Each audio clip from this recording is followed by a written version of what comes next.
A football feast. What are you eating as you cheer on your favorite team? Portugal has never been able to lift FIFA silverware, but its team is coming in hot this year. So we're lifting our own dining silverware to sample the nation's culinary obsession, salted cod, better known as bacalhau.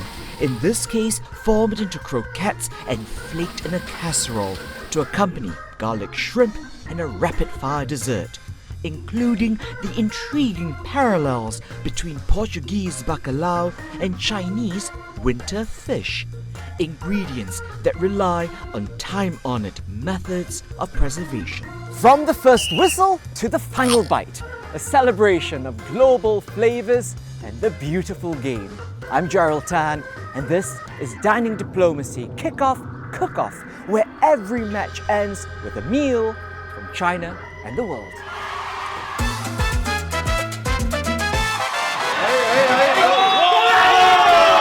For some, it's already enough that Portugal made it this far. It's something special about the World Cup. It's super exciting.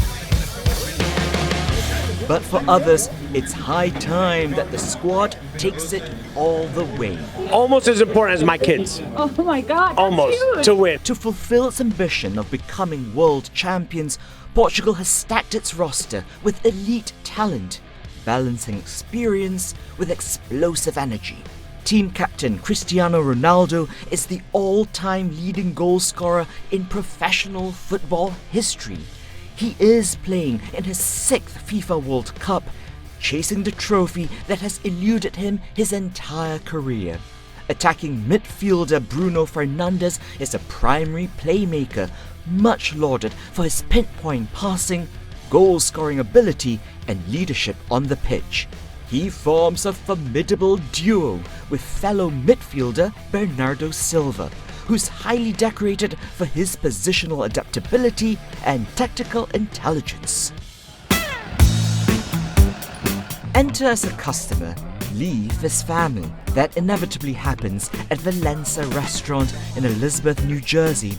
It's fashioned like a standard Portuguese Tusca, where generous portions of home-style cooking are served in a convivial atmosphere. Every year we do go back to Portugal, and then we always bring a little piece of Portugal back to our restaurant, whether it be a painting, whether it be a new ingredient in the food. My name is Diane Barbosa. I am the daughter of Martinho and Teresa Pereira that founded the restaurant. So it was in 1989, Mom and Dad moved into town and they bought a small bar area, and as the years progressed, then they started expanding and they purchased and expanded. And then of course I was here with them since the age of 12. Then my husband started working here, and now I have twins and they come and they help out as well. So yeah, we like to keep it in the family, and we like to make it a very family place. What kind of food do you serve here? From codfish, bacalhau, to shrimps, to different style beefs as well, but it's very, very Portuguese family cuisine. Cod seems to be really big in Portuguese cuisine. Yes, since we have a big coastal area, I think fish per se is very important on our table, our Portuguese table. We have several different types of codfish that we make. The bacalhau à Brás, the bacalhau assado, but the whole base is the codfish. Portuguese, we love our codfish. Indeed, bacalhau appears all over Valença's menu. Grilled, baked, fried, you name it. One cooking style is called à Brás, which combines matchstick potatoes, eggs, and onions.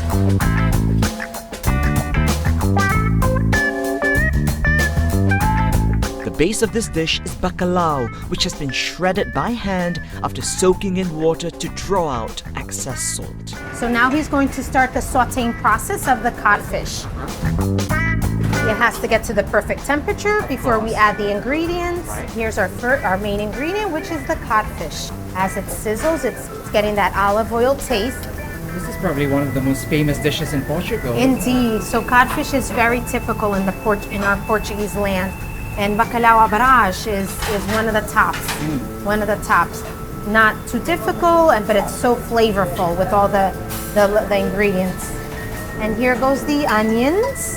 So now the codfish will pick up that onion flavor while it's sauteing all together. Is this something you would eat at home?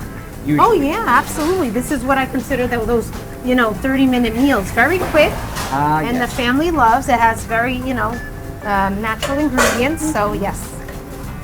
Very protein rich, of course. Of course, yes. And here goes the chips.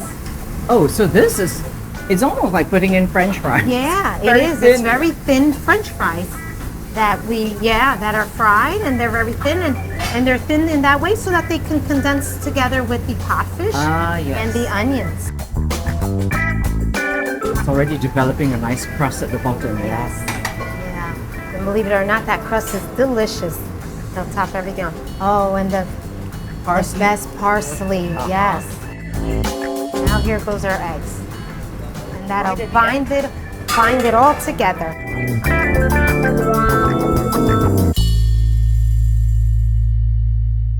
Diane, you have a gorgeous feast prepared for us already. Yes, absolutely. I'll start with what we consider an appetizer, which is the bolinhos de bacalhau. So it's codfish and it's deep fried with some parsley and egg, and it makes a cute little shape, and that's used a lot as an appetizer here. Can I serve one? Of course, of course. Thank you. So this, if I'm not mistaken, is something that you would have as a great party snack.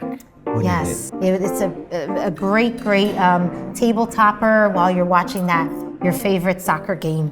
Oh God, these are lethal. Crunchy on the outside and nice and smooth on the inside. Oh, gorgeous. That one's cooked in wine, isn't it? Yes, that is one of the ingredients. Yes. Garlic, wine, olive oil. Yes, those are the base ingredients there. Now we come to the main event. Yes. Is this something that you would have learned from a cookbook, or is this something you would have learned in the kitchen with the older generation? Of course, grandma. It comes down from my grandma, moms, and even dads. This is very typical. I think in a household, everybody knows how to make the bacalhau brash because it's a quick and tasty meal. There's a nice balance. It's very comforting. Yeah. Well, our food is very familial, very family-oriented, I should say. You start off with some codfish cakes, and then any type of meats and or seafood. There's 365 actual recipes for codfish in Portugal, one for every day of the year. Fish preservation through salting is a technique shared across cultures. China has a similar tradition centuries old to produce a host of ingredients that go by different names: preserved fish, salted fish, and winter fish. To extend the shelf life of a bountiful harvest, fishermen salt cure their sea treasures and leave them outdoors to air dry. The practice is prevalent during the winter months, when cold, dry northern winds sweep through the land. Fish of varying species and sizes are preserved, along with other seafoods, such as octopus and squid. Coastal villages turn into open-air factories, with every available surface recruited in the endeavor.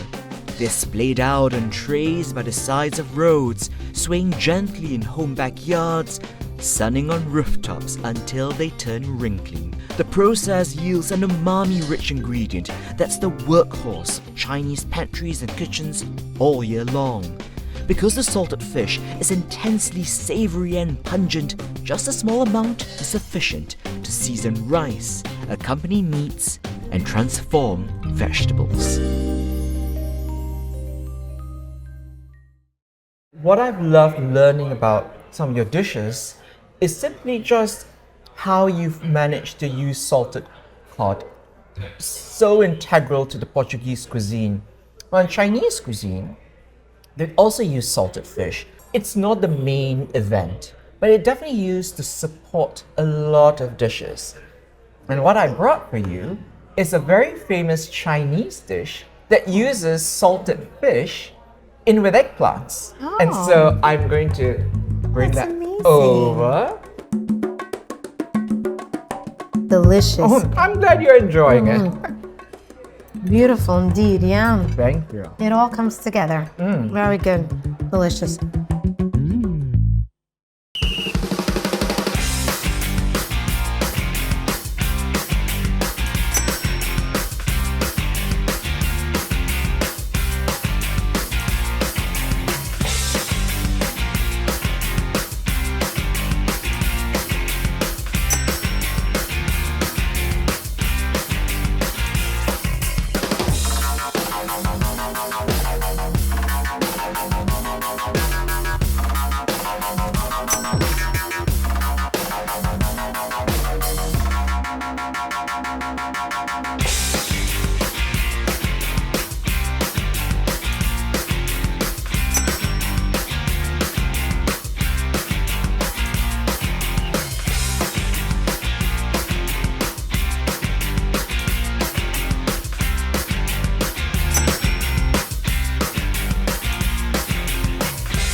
After a meal bursting with such robust profiles, it felt only right to end things on a sweet note.